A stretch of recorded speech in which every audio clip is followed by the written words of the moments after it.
Math 2414, Series, Video 7, Telescoping Series. Find the following sum. The sum from n equals 1 to infinity of 1 over n times n plus 1.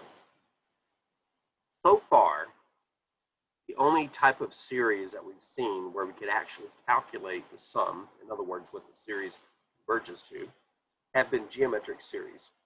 But this doesn't look like a geometric series at all. It looks more like something we did when we integrated using partial fractions. So how are we going to find this sum? Well, we could start by looking at some partial sums. For example, if we wanted to look at the first partial sum, we would just let the sum start and end at 1. So we would get 1 over 1 times 2, which is 1/2. Okay, nothing revolutionary there. If we looked at the second partial sum, we would let the upper limit be 2. So we would start with n equals 1 and get 1 over 1 times 2. Then let n equal 2 to get 1 over 2 times 3. So we would get 1/2 plus 1/6. And 1/2 plus 1/6 is 2/3. Okay, nothing jumping out at us yet. If we look at the third partial sum, there's actually a faster way to do it. We're going to add up the first 3 terms. Well, we already know what the first 2 terms add up to. They add up to 2/3. So we could say that, well, there's the sum of the first 2 terms. Now let's add on the third term. The third term is what we would get when we put in 3. We would get 1 over 3 times 4. So that's 2/3 plus 1/12. See what that equals. 2/3, if we hit it with some 4s, is the same as 8/12. 8/12 plus 1/12 is 9/12, which reduces.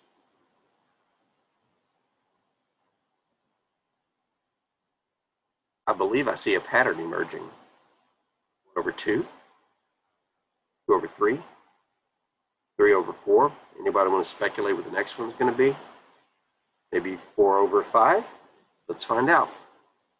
Our fourth partial sum will be the third partial sum, which was 3/4, plus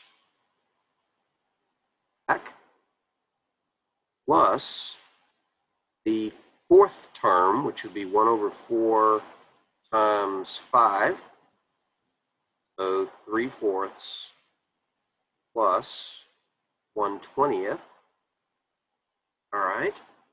For 20ths, we would multiply 3/4 by some 5s. That would give 15 over 20.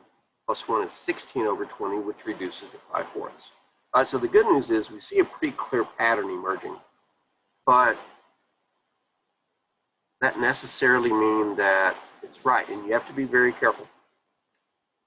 3 terms, 4 terms, 5 terms following a pattern is never a guarantee that that pattern will continue.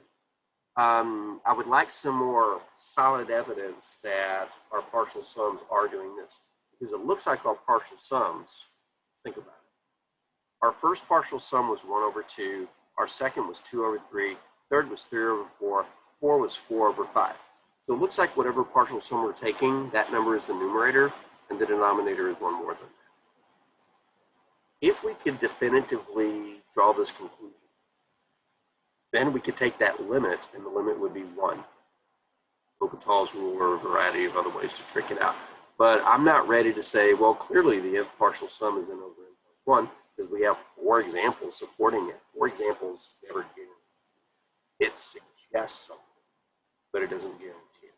So how are we going to show that the nth partial sum is actually n over n plus 1? Well, I kind of gave you a hint when I talked about what this problem looked like from the past. This argument, 1 over n times n plus 1, looks like something that we could do a partial fraction composition with.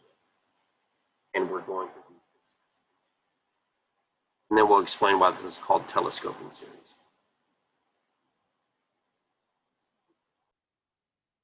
So let's do the partial fraction decomposition. Luckily, the denominator, excuse me, the denominator is already factored. So we can go ahead and write 1 over n times n plus 1 as the sum of 2 fractions, where the denominators are the individual factors, so n and n plus 1. And the numerators are unknown, so we'll call them a and b. If we multiply both sides of the equation, by the least common denominator, n times m plus 1.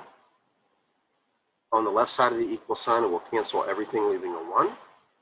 On the a over n, it'll cancel the n and leave n plus 1 next to the a. And on the last fraction, it'll cancel the n plus 1 and leave an n. And now we can choose good values of n to find a and b. Starting with n equals 0, that would give us 1 equals a times 1 times 0. But that would kill the b term, and that would imply that a is equal to 1. Implies a is equal to 1. And if we let n equal -1, that'll kill off the a. We get 1 equals a times 0, b times -1, but this implies that b is equal to -1. And so our partial fraction decomposition is 1 over n plus -1 over n plus 1, but we can write that just as easily as minus 1. All right, so now that we got the partial fraction decomposition done, let's see if that helps us. What does that do to the sum? That means that we can write the sum as n equals 1 to infinity of 1 over n minus 1 over n plus 1. So let's see what the nth partial sum is. And I'm a little reluctant to say nth partial sum because n is currently the index of the sum. So we'll say the kth partial sum. So we would start with the first term, which would be 1 over 1 minus 1 over 2. Then we would add the second term by letting n equals 2. That gives us 1 over 2 minus 1 over 3. Plus the third term by letting n equal 3. So we get 1 over 3 minus 1 over 4. Actually, I want to move this over some, so give me 1 second to grab it all. Down here. All right, so getting back to the kth partial sum. Let's go ahead and write one more. We're on the fourth term, so if n was 4, we would get 1 over 4 minus 1 over 5. And let's take it all the way, not only to the last one, but to the second. Have a reason for doing that. If we stop at the kth term, then we would let n equal k. We would get 1 over k minus 1 over k plus 1. But what would the previous term be? Well, we would let n equal k minus 1. So that would give us 1 over k minus 1 minus 1 over k minus 1 plus 1 is k. Again, this term here, n equals k minus 1. This last one is when n equals k. It's the last one since we're taking the k partial sum. And when we put k minus 1 both here and here, we end up getting this expression. All right. So what happens here? Well, look in the first two sets of parentheses. We have 1 minus 1/2 and 1/2 minus 1/3. The minus 1/2 in the first parentheses cancels with the plus 1/2 in the second parentheses. Look at the second and third parentheses. We have a minus 1/3 and a plus 1/3. Minus 1/3 cancels the plus 1/3. And the minus 1/4 cancels the plus 1/4. So what's happening in each of the parentheses is that the second half of the subtraction problem is canceling with the first half of the next subtraction problem. So this negative 1/5 would cancel with the beginning of the next parentheses. And then the last parentheses not written, its last term would cancel here. This would cancel with that. And so we got some pretty strong evidence that a lot of this kth partial sum collapses. We're only left with the very beginning, which is 1 over 1, and the very end, which is 1 over minus 1 over k plus 1. This isn't technically a rigorous proof. To prove this, we would actually have mathematical induction. If we had an unlimited amount of time, I would go over that right now. But for now, let's say that we have convincing evidence that the kth partial sum is 1 over 1 minus k plus 1. This series is called a telescoping series because when we took the kth partial sum, when we took this long expression down here, kind of like a telescope, it collapsed all the way down like a telescope. Hence, this is called a telescoping series.